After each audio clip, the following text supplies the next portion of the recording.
Got my first digital V2 and my first 6S motors and a clone Apex frame. Yet to build it, but I got my FXWHP 4S in Polar Vista. Any advice on what to upgrade regarding the digital and what to expect regarding 6S?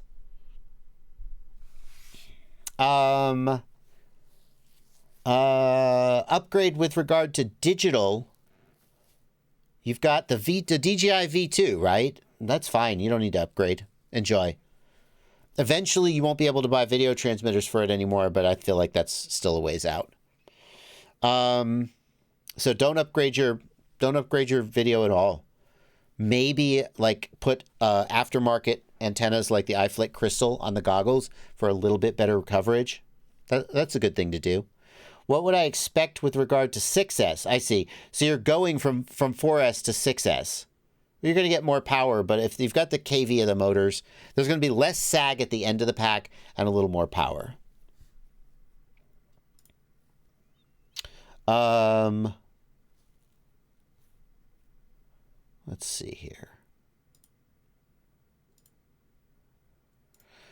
We got a super chat here from Dan RC Hobbyists. Let's find Dan. Does Dan have a question, Blunty? Did not see one. Okay. Thank you for a $2 super chat, Dan. RC Hobbyists. Pacific Source says, thanks for the FetTech BL Heli video. I was stuck for 2 days on motor output mapping. Output map isn't clear in FetTech Alpha. You need Betaflight 4-in-1, not manual.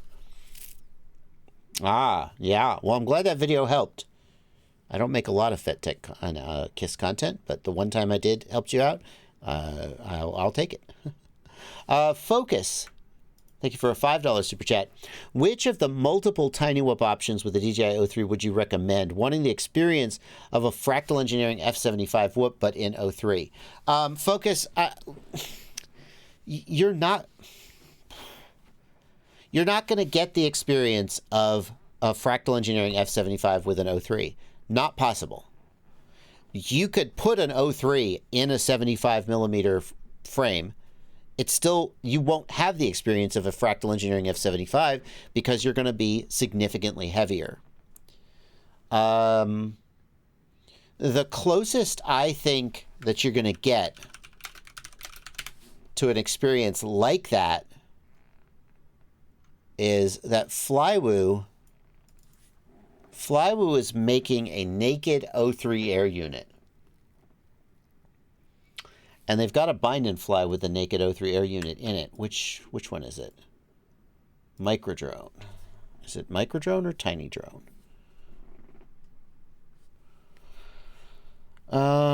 He said, he puts on a chat, he said, it's okay if it's heavy, if it's still fun, but maybe he should go with Locksdale and VRX HD0 goggles instead. I mean, is he committed to the O3? No, he's asking that question, so it sounds like no. So like if you, okay, so thank you Rauk for giving me this one. If you are committed to the O3, then something like this is going to be, I think, the best experience you're going to get from a micro. It's an 85 millimeter with a naked O3 in it. Now I haven't flown this, so I can't say for sure, but I have flown an 85 millimeter with the O3 in it, the full size O3. And this is even a little bit lighter. It is very similar in its geometry to the Fractal 75. Don't put a freaking Insta360 Go on it. Don't do any of that nonsense. Just fly it with the naked O3. And cross your fingers that the O3 doesn't break. Flywoo generally has a pretty good track record of doing this kind of thing. And even though this is a brand new quad that doesn't have a track record, if you're desperate to fly an O3 on a micro, I think this is worth a try. But if you're serious about micros and digital video, you should think hard about whether the Walksnail 1S VTX is going to give you a better experience. It's going to be significantly lighter. It's going to have a lot less range than an O3 and worse video quality.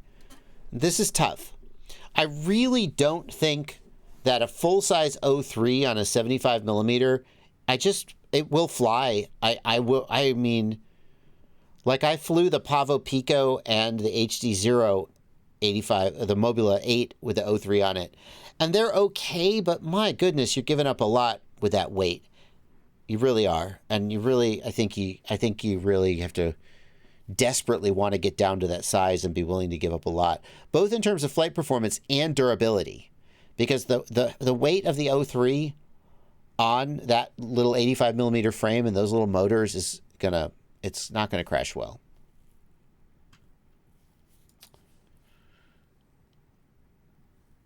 Anyway, hopefully that helps you make the decision.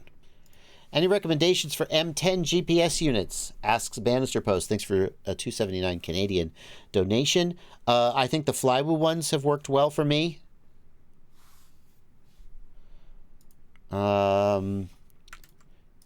Gage Stays Fly FPV. Thank you for a $5 super chat. Can you tell me what's an upgraded canopy for the Meteor 65 Pro for on-the-go adjustable cam with VTX mounting? That's one for Ciati. You should ask Ciati during his live stream. Thank you for the donation.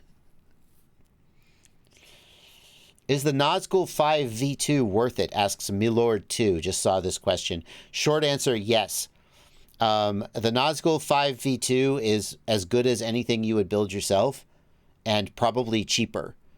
Now, you may want something specific from your build that makes you go, oh, no, I'm not going to choose those parts. But if you just want like a good 5-inch freestyle, the Nazgul 5 V2, if you find it in stock, it's a solid buy. Is there any reason to use an F7 flight controller in a 7-inch drone if I just want to do long-range chill flying? I don't understand why I can't use an F4 Mini. So I would suggest, there's no reason why you can't use an F4. F4 can do everything you need it to do. An F7 will give you a little more flexibility with the UARTs. Like an F7 will typically have more UARTs, and the UARTs will be usable for anything. Whereas with an F4, sometimes there's a UART that's designated for the receiver, and you can't use it for other stuff. So, there's some reason to choose an F7, but the processor speed certainly isn't. And it's certainly not related to the kind of flying you do. It's not like aggressive flying needs an F7, but long-range chill flying needs an F4. It's not like that at all. The flight characteristics are going to be the same regardless. I wouldn't use a mini stack on an F7 because the ESCs, a 20 millimeter ESC is generally not going to be as durable as a 30 millimeter. I know there are exceptions to this. I know there are very good durable 20 millimeter ESCs, but putting a 20 millimeter ESC on a 7-inch cruiser hurts my soul. Please don't do it. Get a good quality 30 millimeter. You have plenty of room for it. By God, just do it. That's my opinion.